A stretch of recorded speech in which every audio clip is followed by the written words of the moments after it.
CRO. Onda CRO, tu radio social media. Contamos con Arturo Pinedo y Adolfo Corujo, socios de Llorente y Cuenca, que han sido nombrados recientemente nuevos directores generales de Iberia y, por tanto, a partir de ahora, su responsabilidad se centrará en dirigir junto a José Antonio Llorente, socio fundador y presidente, las operaciones que la consultoría tiene en España, en Madrid y en Barcelona y también en Portugal. Muy buenos días. Buenos días. Buenos días. Bueno, pues empezamos contigo, Arturo. Pues cuando quieras, estoy dispuesto. Yo aquí, Laila, he de decir antes de empezar, Arturo, buenos días. Buenos días. Le tenemos aquí al lado, es periodista y 7 años en la cadena SER. Sí, señor, ahí es donde empecé. ¿Estás en tu casa? El micrófono es como un viejo amigo. Es una oportunidad de decir, de estas entrevistas que te hacen y dices, me vuelvo a reencontrar con el medio. ¿Y qué tal cuando te entrevistan en la radio? Así dices... Pues la verdad es que desde que abandoné la SER en el año 89 he tenido pocas oportunidades de que me entrevistan en la radio. Parece mentira, pero la verdad es que cada vez que me encuentro con este cachirulo aquí delante y con los cascos puestos... ¿Cachirulo es el micrófono? Entiéndase por micrófono. Me parece fascinante, aparte de que es como volver a la primera juventud, ¿no? Donde empecé en el periodismo y como además yo era vocacional, para mí la radio era la pasión y pude conseguir trabajar en ella, pues es como regresar a mis orígenes felices. ¿Y te imaginabas por aquel entonces, cuando estás en la Universidad Complutense de Madrid, periodista, que acabarías algún día en una empresa como Llorente y Cuenca de comunicación? O sea, que había un poco... ¿O eso no se piensa? Bueno, cuando yo estaba estudiando en la Complutense en Madrid, esto de las agencias de comunicación era como hablar ahora de viajes a Marte, bueno, o incluso peor, porque ahora se puede hablar de viajes a Marte. Entonces no existía. La única mención que yo escuché de lo que era esto de la comunicación fue en primero de carrera y de pasada, creo que duró aproximadamente 3 minutos el comentario. Una profesora, Carmen Cafarel, por cierto, que luego fue directora general de televisión, nos dijo algo de que en algunos países de Europa hay unas cosas que se llaman, directores de comunicación, que tienen una posición relevante en las empresas. Nosotros le miramos con los ojos muy abiertos. ¿Y esto dijimos, qué es? ¿Esto qué será? Y no se entendía el concepto de comunicación. Y ahí quedó todo. Fue toda la formación o referencia que yo recibí respecto a este tema. Así que imagínate si podía imaginarme eso. Bueno, y en tu caso, Adolfo, llegas a Llorente y Cuenca en 2008. Quizá uno de los perfiles a los que ahora Laila y yo estamos muy acostumbrados aquí en el programa, pues todo el mundo está en redes sociales metido, todo el mundo, pues el otro día hablábamos con el creador de Mi Nube, con Pedro Jareño, que nos hablaba, no, es que yo cuando estaba en la Complutense, fíjate que a mí lo de las redes sociales, pero en el 2008 es verdad, tú con ya 12 años de experiencia o más, como que antes no sonaba tanto esto de las redes sociales. Ahora que en Llorente y Cuenca una de tus atribuciones es esta, ¿no? La parte online, pero cuando empezaste también... Es curioso porque lo estábamos comentando antes, que esto de las redes sociales es como... es el branding, es la marca. Porque Internet es una red social, pero es que mi barrio es una red social. Y donde crecí era una red social. O sea, quiero decirte que no le encuentro demasiadas diferencias a mi pequeño pueblecito Valdespino de Somoza, en León, con 40 habitantes, a la diferencia que hay estar en una red social de nicho, con 40 foreros participando en un debate abierto durante una semana acerca de si Elvis está vivo o falleció. Está vivo, ¿eh? Está vivo. Es una cosa muy comentada. Entonces, ahora es verdad que tenemos la marca esta de redes sociales. En el 2008, lo que era extraño era, todavía entonces sonaba extraño el decir que para una empresa o para una organización era importante contactar con la gente que a su vez a esa empresa le importaba a través de la red. Uno decía, pues yo la gente que me importa la llamo por teléfono o la pongo un correo electrónico o la invito a desayunar en mis oficinas. El problema es que Internet te permite hacer eso, no con la misma calidad del contacto humano, pero te permite hacer eso con un montón de gente en todos los lugares del planeta. Y para nosotros, por ejemplo, que somos una compañía en Llorente y Cuenca que trabajamos en 10 países, es una gozada saber que yo puedo mantener relaciones con un cliente que esté en Lima o que esté trabajando en Pekín, simplemente por el hecho de que compartimos un espacio en Facebook. Y esto que todo el mundo piensa Facebook personal, ¿no? Facebook con un contacto profesional y siendo dos personas que trabajamos en equipo o conjuntamente. Así que probablemente en el 2008 para mucha gente todavía era ciencia ficción. Lo que pasa es que en el 2008 era una realidad. O sea, se podía hacer, era tocable. En el congreso ahora que participábamos en el NET en Perú, nos acordábamos de un tipo, J.C. Relic Leader, que en el año 68 escribió el primer artículo describiendo la Galactic Network. Y el tío decía aquello de Algún día habrá una red en la que todos nos conectaremos, que será una red de redes, y en la que podremos compartir lo que vamos a hacer el próximo sábado, dónde vamos a comer, qué fotografías nos habremos sacado, si hemos estado con uno o con otro. Bueno, tenemos ese momento ya, aprovechémoslo. Y además lo comentabas esto en Perú, creo que decías, es la era de lo digital. O sea, en la ponencia, por lo que hemos podido ver y tal, hacías o sea, le hacías alusión a eso, ¿no? Y hincapié en eso. Claro, lo que comentábamos es que es la era de la ética. Es la era de lo que hay detrás del caparazón de las organizaciones, del alma, de lo que se encuentra en las empresas y lo que está por detrás de los proyectos, ¿no? Que la mayoría de los proyectos empresariales son apasionantes, tienen personas que los han defendido, los han puesto en marcha. Lo digital lo que hace es que eso pueda aparecer, que pueda superar las barreras que antes pues teníamos simplemente y que eran limitaciones físicas. Entonces, Internet, lo digital, está permitiendo desarrollarse a millones de emprendedores en el mundo y poner en contacto a esos emprendedores con la gente que hace posible sus proyectos, y puedes casi tocar a las personas a través de la red. Así que sí, es la era de lo digital, es la era de la ética. En esta parte de la ética, sí que es cierto que el 2.0, esto de las redes sociales, se está convirtiendo más que se está convirtiendo, se ha convertido en la conversación. Las empresas conversan con los clientes que deciden lo que quieren recibir. Como responsable de comunicación online, ¿te ha costado hacer llegar este mensaje a las compañías? Normalmente no. Sobre todo, normalmente no en los primeros niveles de dirección de las compañías. Es fantástico ver a un presidente que a lo mejor no ha utilizado en su vida Pinterest, captando inmediatamente el concepto nada más con ver un pantallazo. Y sabiendo que él no tiene que controlarlo ni que lo tiene que gestionar, darse cuenta de que es una herramienta muy potente si está en el sector de la moda para llevar sus tendencias, su visión, su relación con diseñadores a un espacio tocable, como en este caso pues, puede ser esa red social. No es difícil. Lo que es difícil es entender que estar en las redes sociales exige un nivel de inversión. O sea, no es ese espacio genial, gratuito, donde no hago nada e inmediatamente me comunico. ¿Qué va? ¿Qué va? Las redes son conversación y las conversaciones deben ser mantenidas por personas y además por personas cualificadas, que estén a la altura de la persona que tienes delante. Eso exige a las empresas poner encima de la mesa los recursos necesarios para alimentar esas maquinarias. Y eso sí, cuando baja a los siguientes niveles en las compañías, que son los niveles operativos que tienen que ponerlo en marcha, no hay tanto reticencia como hay la pregunta de ¿cómo puedo introducir esto en un día a día que yo ya tengo muy saturado por las demandas de mi organización? Y en un momento restrictivo como en el que nos encontramos ahora, no hay felicidad en el gasto, ¿no? Oye, Arturo, yo creo, perdona Leila, este hombre se ha puesto más de una vez delante de un cachirulo de estos. Tienes una voz radiofónica de programa de noche.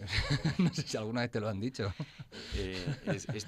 Esto solo es de consumir música melómano empedernido de las 2 de la mañana. Sí, bueno, ya hay alguno más por aquí. Relacionando lo que estabas hablando de la comunicación y de conversar y que muchas empresas tienen que invertir precisamente en esto, uniéndolo con la crisis, con la comunicación en crisis, ¿cómo se está llevando ahora mismo la gestión de la crisis en el territorio online? Pues exactamente igual que como se lleva la gestión de la no crisis. Quiero decir, en definitiva, el mundo online es, como decía Adolfo, una conversación entre dos partes, no necesariamente iguales, pero sí dos partes que interactúan, y cuando hay una crisis tienes que someterte a ese mismo escenario de conversación e interactuación, con lo cual ahora mismo la única diferencia que hay entre una crisis vieja y una crisis nueva es que hay una cosa que se llama redes sociales, perdona que utilice el término más de moda, que está influyendo poderosamente en la forma de tratarlo. Es decir, cuando antes tenías un número finito o aparentemente finito de interlocutores, ahora te puedes encontrar con la circunstancia de tener un número, si no infinito, indeterminado o indefinido de interlocutores, que además interactúan en tiempo real. De forma que es mucho más rápido el mensaje. Claro, si tú antes tenías en el gabinete de crisis tiempo para pensar, meditar la respuesta y sabías que tus únicos límites o plazos eran los que marcaban los medios de comunicación, una radio que tenía un boletín a 1 hora, una televisión que tenía el informativo a las 3 o un periódico que cerraba a las 9 de la noche, ahora resulta que el cierre es permanente. O de hecho no hay cierre, tienes que estar contestando. Y eso es lo que ha cambiado. Y sobre todo ha hecho que los niveles digamos, de alerta se hayan definido de otra manera. Antes te llegaban los inputs de distintas fuentes y ahora una simple conversación entre varias personas en un foro va creciendo, va creciendo, va creciendo, y se puede convertir en un auténtico tsunami que te arrase si no estás preparado. Y precisamente por esta característica de inmediatez y de rapidez y de tiempo real, ¿es más fácil o es más complicado gestionarla, las crisis? Es más complicado. Es más complicado. Siempre es más complicado. Una de las normas de la crisis o de la gestión de la crisis que hemos aprendido, los que llevamos mucho tiempo en esto, es mantener la calma, la tranquilidad, marcar los plazos, no dejarte llevar por la necesidad o la premura de tener que dar una respuesta. Eso sigue siendo válido, pero lo tienes que acompasar a unos ritmos mucho más frenéticos, si me permites la expresión. Entonces, realmente esa gestión, esa reflexión precisa para poder gestionar la crisis con propiedad, que sigue siendo imprescindible, al mismo tiempo choca con la necesidad de contestar a miles de personas ávidas de recibir una respuesta rápida por parte de la compañía. Entonces hay que ajustar esos dos fenómenos, la necesidad de reflexionar y de actuar con tranquilidad, y al mismo tiempo la exigencia de muchos públicos, algunos incluso directos, clientes, por ejemplo, que te están exigiendo una respuesta rápida. Y eso hace que sea más complejo. ¿Existirían dos manuales distintos de gestión de crisis online y offline? Sería un error.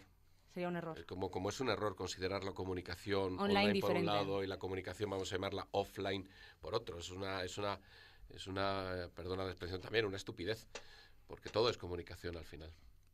Bueno, hay que decir que tanto Arturo como Adolfo estáis porque entra esta entrevista dentro de lo que podríamos llamar el Tour 2012, siguiendo un poco la comparativa de la música. Antes lo estábamos hablando aquí en la radio porque, bueno, sois directores generales de Llorente y Cuenca en España y en Portugal. La doble A, yo se lo decía a Laila, tenemos aquí la doble A. Sería la triple A, ya sería, tenéis que buscaros algún otro socio. Uy, tiene unas connotaciones terribles lo de la triple A, mejor que no metamos en esos terrenos, ¿eh? No, hay que gestionar rápidamente esto. Sí. La verdad es que lo de la doble A es de verdad un placer y un orgullo. Es un enorme placer para mí trabajar con un profesional como Arturo y que nos dé la responsabilidad, el conjunto de socios de la compañía nos ofrezca la oportunidad de dirigir la empresa en un momento que es tan apasionante como este, que fíjate que en apenas 2 preguntas nos podíamos haber ido por unos derroteros que podrían darnos para tertulia de noche y vamos, ni siquiera musical. Pues esto es ampliar el horario de Atrapados en las Redes, no pasa tarde, noche, nada. ya está. Ya está. No, es cierto que para nosotros yo creo que es un reto interesante.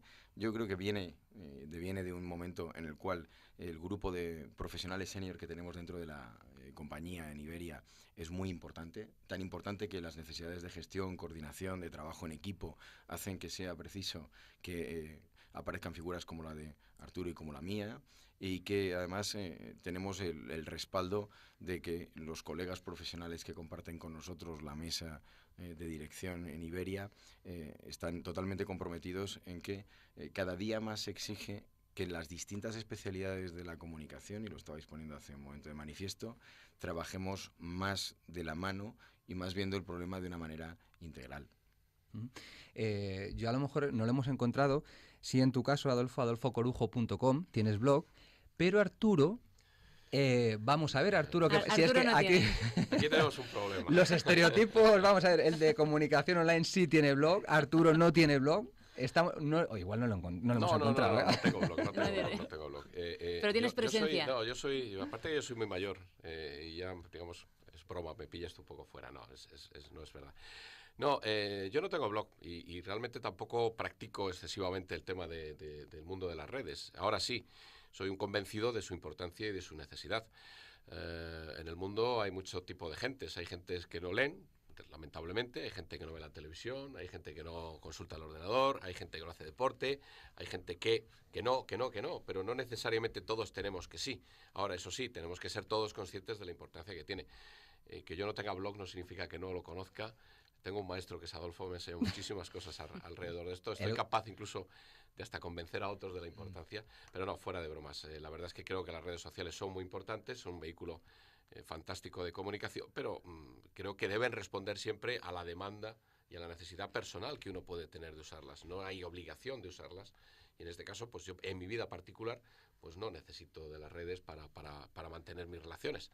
Y ese es el único motivo, pero bueno, la respeto profundamente. Me está mirando fijamente a los ojos como diciendo, esto no, Boris. Esto no, por aquí Me no voy a pasa. hacer el blog esta misma noche.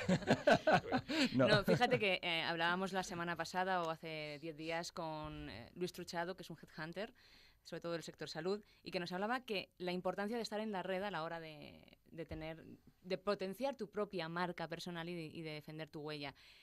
Esto trasladado a la empresa, ¿cómo es de importante? Déjame que te haga ahí una puntualización, porque hay una diferencia muy notable entre la marca personal y la reputación personal. La marca personal está basada en cuando tú tienes que comercializar tus propios servicios, cuando tú tienes que, por ejemplo, un emprendedor, defender su posición en el mercado en un determinado momento para poder trasladar su know-how en forma de te vendo una determinada cosa, ¿no? La reputación personal no está ligada a la transacción, está ligada a la esencia de la persona y te acompaña durante toda la vida. Es lo que hablan de ti. Claro, bueno, más de lo que hablan es lo que piensan de ti, porque cuando a veces expresamos lo que pensamos, no somos exactamente agudos al hacerlo. Te lo digo porque hay una cosa muy graciosa en Internet. Fíjate siempre en los reviews de hoteles, tú verás que alguien pone 5 estrellas en un hotel y luego lees debajo y dice, pésima comida, me atendieron fatal, la piscina era bonita. Dices, pero le has puesto 5 estrellas. Y luego ves a otro que pone 3 estrellas. Dice, excelente sitio, nos trataron fantásticamente, esto era maravilloso. Y es que siempre existe una diferencia notable entre lo que pensamos y luego cómo lo expresamos. O sea, yo creo que es más bien lo que piensan de ti. Lo que pasa es que yo a lo largo de una vida puedo tener varias marcas personales. Entre ellas, ser un excelente guitarrista de rock, que de hecho lo soy. Pero independiente... Por eso te estamos entrevistando. ¿Cuándo te han entrevistado como guitarrista? Pues hoy. Este es el momento. Tenía que aprovecharlo. Y Arturo como bloguero. Yo he clavado las dos. Yo soy bandurrista. Bueno, entonces... Yo tocaba la bandurria también. Bueno, estamos hablando aquí... Pues matizo esa parte final, ¿no? O sea, que puedes tener varias marcas personales a lo largo de tu carrera y muchas veces las tienes que tirar y volver otra vez a construir. Sin embargo, la reputación es única a lo largo de tu vida y la vas construyendo paso a paso. La vas construyendo mediante cumplir las expectativas que le has hecho a las personas con las que te relacionas. Entonces, en Internet hay personas que a veces se obsesionan excesivamente en construir una marca y están descuidando la esfera reputacional. Yo creo que debemos hacer énfasis en el hecho de que en Internet muchas veces adquieres compromisos y no los cumples. Y al no cumplirlos, estás dañando tu reputación. Independientemente de que a lo mejor estás defendiendo fenomenalmente tu marca. El problema es que Internet tiene memoria. Una parte de Internet tiene memoria, otra parte no. Eso es lo bonito de Internet, que no es uniforme. Y si nos fiamos de esa memoria, es posible que tus problemas de no haber estado a la altura de las expectativas que has generado a lo largo del tiempo se acaben traduciendo en una mala reputación, independientemente de las marcas que estés construyendo. Y esto a nivel empresarial es exactamente lo mismo. O sea, el mundo de la empresa es distinto, porque el mundo de la empresa se debe a conceptos, por un lado, transaccionales y relacionales al mismo tiempo. Cuando una empresa transacciona, por ejemplo, entregándote un producto, al mismo tiempo te está intentando satisfacer unas necesidades, etcétera. Hay un vehículo del modelo transaccional, que es la marca, y es cierto que la reputación lo que le da es credibilidad a la marca. La empresa cultiva la reputación en muchos frentes distintos y no solo con el stakeholder consumidor, que muchas veces también nos obsesionamos con él.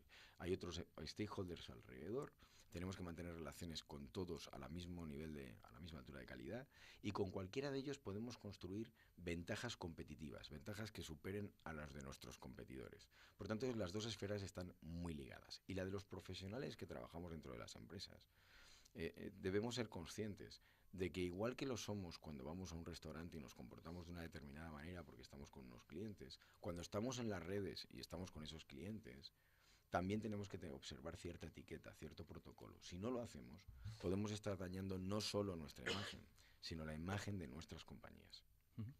Bueno, volviendo, vamos a ver si retomo mi relación con Arturo antes de sacar si la mejoras antes de... Volviendo, bueno, preparando la entrevista, si veíamos a Arturo, quizá un poco recuperando ese tiempo de las aulas. Yo no sé, sí. Antes te lo preguntábamos si imaginabas, porque a mí sí me ha sucedido que en la facultad en comunicación, en este caso la Carlos III, sí se trataban los casos de Llorente y Cuenca en comunicación corporativa, ¿no? Yo no sé, en tu caso, habiendo pasado por la Complutense, te imaginabas que se fuesen a tratar. La empresa que yo voy a trabajar de aquí a unos años va a ser un poco el ejemplo de que nos van a poner cómo tratar una crisis. Y, si me lo permites, cuando se habla de periodismo, a mí la verdad es que voy a intentar enmendar un poco la historia de antes, ¿no? Porque tú hablas, por ejemplo, de ser honesto con los trabajadores. Ahora iremos a eso. Pero sobre todo haces una defensa férrea del periodismo, entendido como profesión, independientemente del soporte. Y eso ahí, de verdad, ya a mí me has ganado por la mano. He dicho, bueno, todavía hay gente. El otro día cuando asistíamos a la jornada de social media también lo veíamos cómo se hacía una defensa a ultranza de la profesión. Y eso hoy por hoy, aquí en el programa, es verdad que, claro, hay muchas voces, ¿no? Pero cuando ves a alguien que lo defiende con tanta vehemencia, dices, bueno, todavía hay luz para esta profesión, ¿no? Bueno, pues te agradezco mucho esas palabras, tanto que estoy dispuesto a retitularlas. Bueno.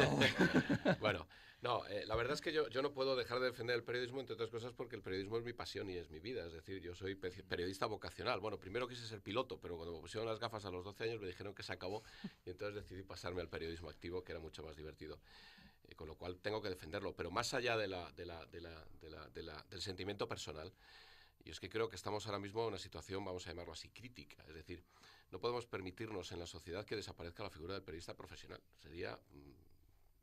Yo creo que sería el mayor daño para nuestro Estado democrático, para el Estado de Derecho, la desaparición del periodista profesional, probablemente por encima de otros muchos problemas que podríamos poner por encima de la mesa, porque al final lo que estaríamos acabando es con ese grupo de personas cuya misión en la vida fundamentalmente es encontrar los nuevos ángulos de las cosas, contarnos lo que está pasando, buscar más allá de lo que nos pretenden contar otros, descubrirnos las claves y los misterios de los sucesos que nos van rodeando y tratar de hacerlo con la máxima objetividad y profesionalidad.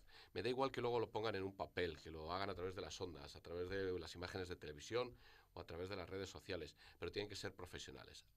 Entonces entramos en un debate que todavía está por cerrarse. ¿Qué entendemos por un periodista profesional? Es decir, ¿es periodista profesional la persona que ha creado un blog donde deposita noticias y no tiene el respaldo de una empresa? ¿Solamente es periodista profesional la persona que trabaja en una empresa, en un grupo periodístico concreto?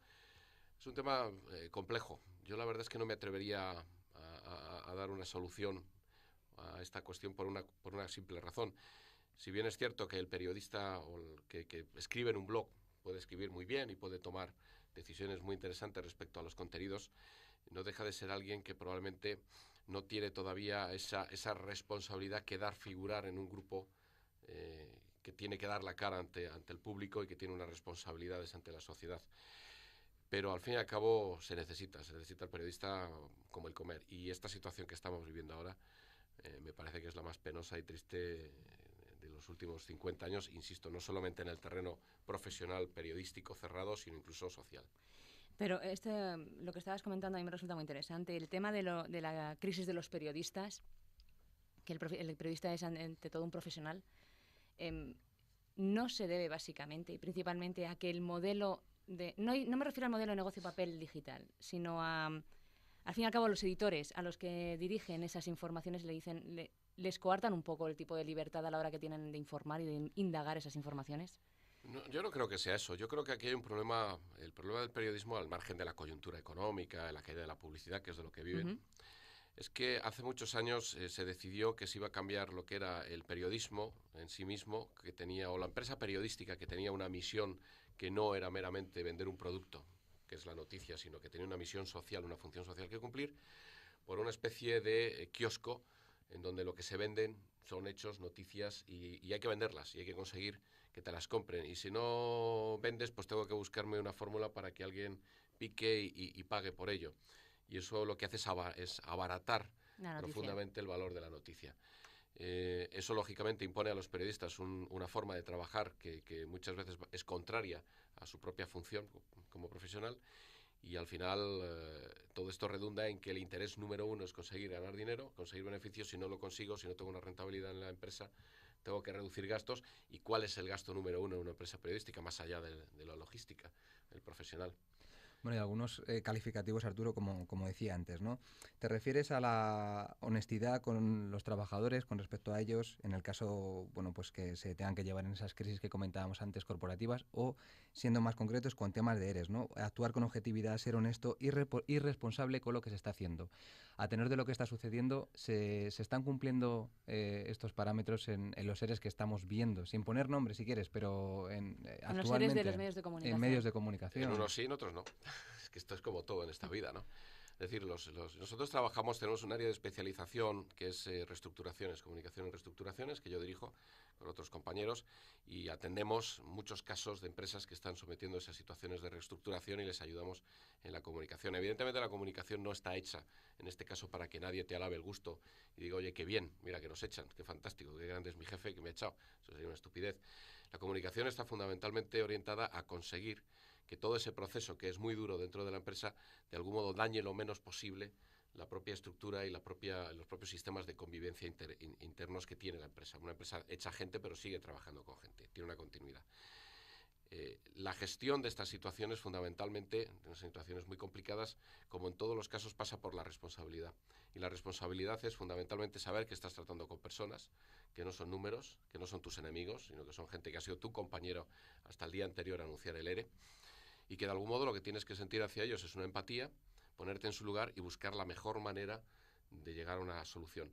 No significa que eso nos tenga que llevar a darles el mayor dinero posible, la indemnización posible, porque a veces los límites presupuestarios de las empresas lo impiden, sino tratarles con el respeto debido, informarles a tiempo, contarles las cosas como son, no tratar de engañarles de ninguna manera. Si las cosas son malas y duras, hay que decirles que las cosas son malas y duras desde el primer momento. Hay que informarles adecuadamente de lo que está sucediendo a lo largo del proceso. Y cuando el proceso termina, hay que explicar muy claramente al resto dónde estamos, cómo estamos, qué se espera de nosotros. Eso es lo que nosotros hacemos cuando abordamos la comunicación. Os emplazamos a que volváis cuando queráis. Habláis estupendamente bien. Pero que vengan con la bandurria y con la guitarra. Con la guitarra y nos manten aquí Sí, ¿no? un acústico. Claro, claro. Arturo Pinedo, Adolfo Corujo, los dos nuevos flamantes directores generales de Llorente y Cuenca Iberia. Muchísimas gracias por estar en Atrapados en las Redes. Y lo dicho, os esperamos aquí cuando queráis. Aquí tenéis vuestro espacio. Pues muchísimas gracias. Gracias a vosotros. Hasta luego.